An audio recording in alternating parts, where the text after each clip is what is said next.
Hello दोस्तों, नमः शिवाय। दोस्तों, आज मैं आपको एक जीवन का रहस्य बताने वाली हूँ। उस रहस्य को अगर आपने जान लिया तो समझ लें आप जीवन में सब कुछ प्राप्त कर सकते हैं जो कि आपको अभी तक नहीं मिला। दोस्तों, मेरा कहने का मतलब है हमारे भीतर अनंत की शक्तियाँ हैं। अनंत कौन? मेरे भीतर जो परमात्मा शिव बैठा है। अब उसके रूप अनेक हो सकते हैं। भगवान कृष्ण कह लो, भगवान विष्णु कह लो, ईसा मसीह कह लो, या अल्लाह कह लो, या गुरु नानक कह लो।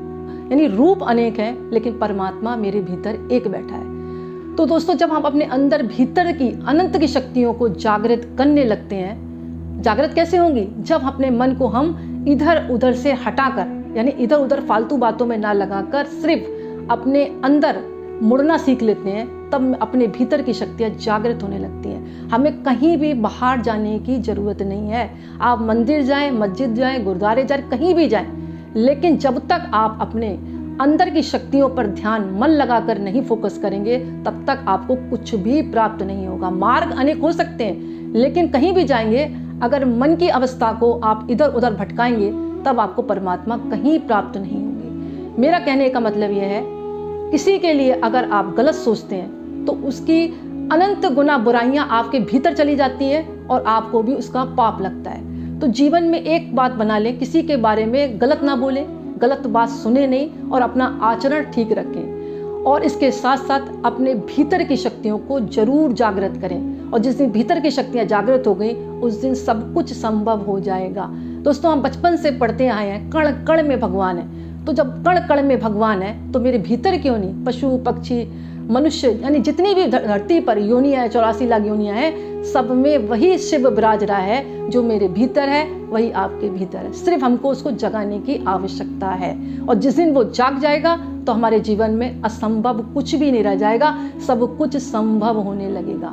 क्योंकि आपने देखा होगा, हमारे मन की दो अवस्थाएं होती हैं। एक चेतन अवस्था होती है, एक अवचेतन मन होता है। चेतन मन हमारी इधर उधर की फालतू बातें सोचता है, लेकिन अवचेतन मन जो मेरे भीतर बैठा है वो सिर्फ सीधा साधा है। अब जैसे आपको कोई चीज़ चाहिए कि मुझे ये कार चाहिए, तो आप बार बार उसको जब सोचेंगे, सोच कौन रहा है? चेतन मन सोच रहा है, क्योंकि वो बाहर से चीज़ें ला रहा है। चेतन मन सोच रहा है, लेकिन अवचेतन मन सिर्फ क्या चाह रहा है कि इस व्यक्ति को कार चाहिए, क्योंकि वो एक प्योर मन है। तो जब बार बार अपने चेतन मन के द्वारा हम अपने प्योर मन में बात को डालते हैं, तो वो फलीभूत जरूर होती है।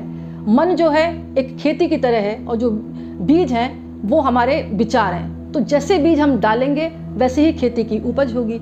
तो अपने चेतन मन के द्वारा हम अच्छी अच्छी उपज उसके अंदर डालें। आपको जीवन में जो कुछ चाहिए, सब कुछ बीज के माध्यम से, यानी उस चेतन मन के द्वारा अब चेतन मन में जब डालेंगे, तो आप देखेंगे एकदम अंकुरित होगा और आपको पता भी नहीं चलेगा। लेकिन आपकी वाइब्रेशन एकदम प्योर होनी चाहिए। ये नहीं आज कुछ मांग रहे, कल कुछ मांग रहे, परसों कुछ मांग रहे। एक जगह पर फोकस करें, एकाग्रता लाएं, तो आप देखेंगे जीवन में सब कुछ प्राप्त होगा जो कि असंभव है। दोस्तों, इच्छाएं मनुष्य की अनंत है, कभी पूरी नहीं होती। एक के बाद इच्छा, एक के बाद एक इच्छा बढ़ती जाती है।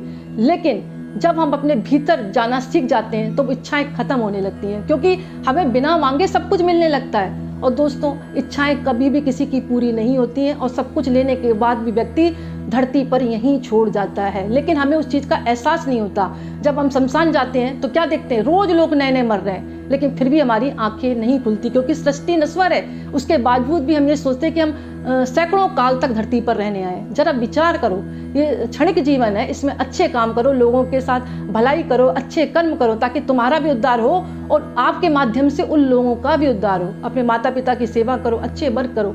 और कभी भूल से कोई गलती भी हो जाए, तो आपके जो भीतर शक्ति अनंत की भगवान शिव बैठे हैं, उनसे क्षमा याचना मांगो। कैसे मांगोगे?